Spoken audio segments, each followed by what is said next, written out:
Le rapport annuel d'Amnesty International de 1989 n'est pas un rapport comme les autres. Il parle des prisonniers politiques qui sont toujours détenus dans les geôles des pays d'Europe centrale et de l'Est, au moment où les régimes communistes s'effondrent les uns après les autres. Aujourd'hui, nous leur consacrons une série pour savoir ce que ces dissidents, héros d'une époque, sont devenus 10 ans après. Janko Yankov était un des défenseurs des droits de l'homme les plus connus en Bulgarie. Aujourd'hui, il est un des nombreux enfants oubliés de la Révolution, le rend si bien.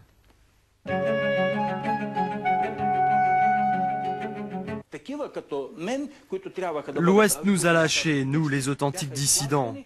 Nous leur avons servi de prétexte pour éliminer les orthodoxes au pouvoir, au profit du clan des communistes qui voulaient construire le capitalisme pour eux, pour leurs propres intérêts. C'est pour ça que le soutien d'Amnesty International n'a été que symbolique, et ça ne m'a rien apporté de bon. Au contraire, ça a été encore plus terrible. Mon compagnon de cellule, Volodya Nakov, a été assassiné à cause de ce soutien symbolique de l'Ouest. Janko Yankov en est persuadé. Si son voisin de cellule est mort d'épuisement sous les coups des gardiens, c'est parce qu'on a voulu lui faire payer à lui, le dissident défendu par Amnesty, sa soudaine popularité. Janko Yankov est persuadé de beaucoup de choses. Les moins charitables de ses anciens compagnons de dissidence le murmurent. Janko Yankov est fou. Le 1er novembre 1989, l'ancien professeur de droit était libéré de prison. Il y avait passé 5 ans. Son crime, s'être rendu dans les ambassades occidentales pour parler des droits de l'homme en Bulgarie.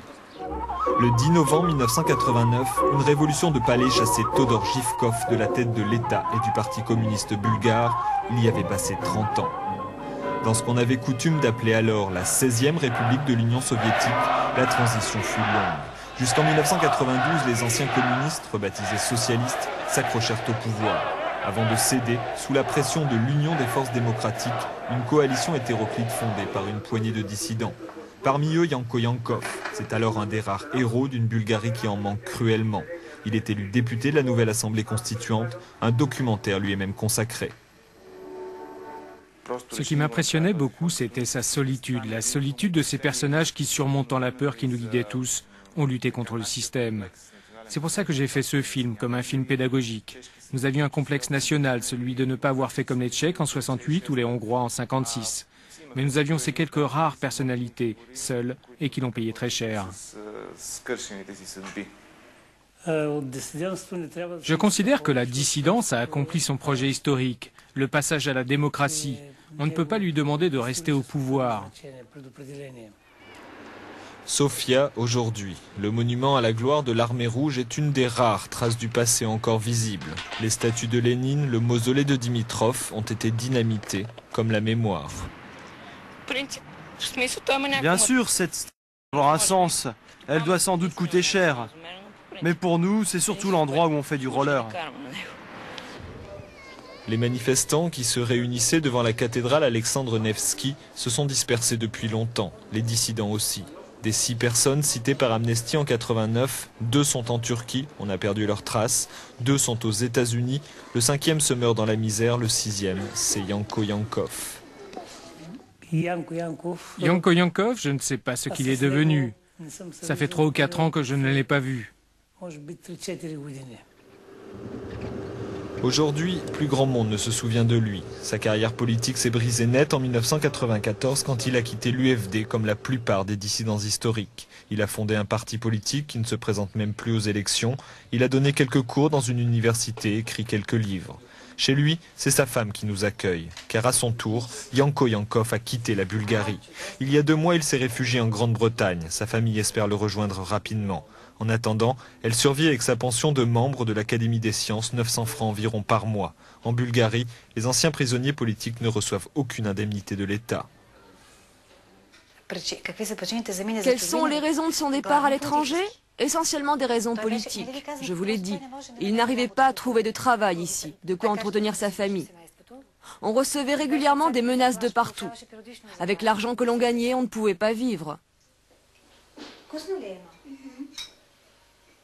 Ce n'est pas de l'amertume que je ressens, c'est de la colère. Qu'il ne puisse pas vivre comme un citoyen normal. Après tout ce qu'il a donné, presque 6 ans de sa vie et de sa santé, pour que la société soit meilleure.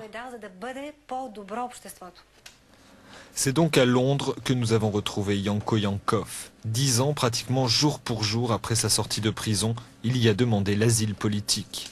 Il affirme avoir été agressé à Sofia au printemps dernier. Pour lui, c'est sûr, rien n'a changé en Bulgarie.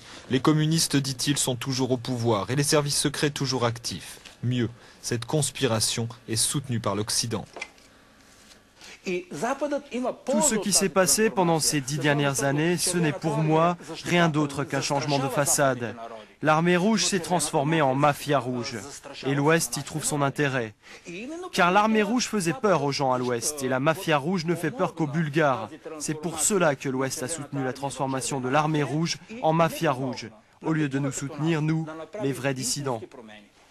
Car pour Yankov, il y a les véritables dissidents comme lui et les faux, comme l'ancien président Gelev par exemple.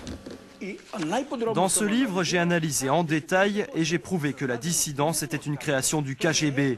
Ce n'est pas un anticommunisme authentique. Ces insinuations ont probablement été lancées par les cercles de l'ancienne nomenclatura et de l'ancienne police politique.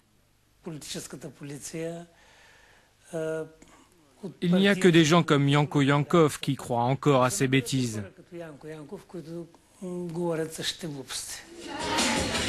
Déjà peu nombreuse, marginalisée, la dissidence s'épuise en règlement de compte, pendant que naît une nouvelle classe d'hommes politiques et d'hommes d'affaires, souvent d'anciens communistes.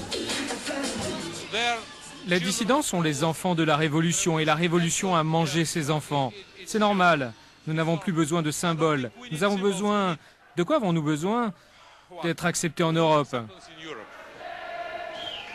Pendant que Sofia s'amuse, d'autres s'enferment ou s'enfuient. Trop de souffrances, trop de blessures. L'ancien prisonnier politique Yanko Yankov ne fait déjà plus partie de cette nouvelle Bulgarie.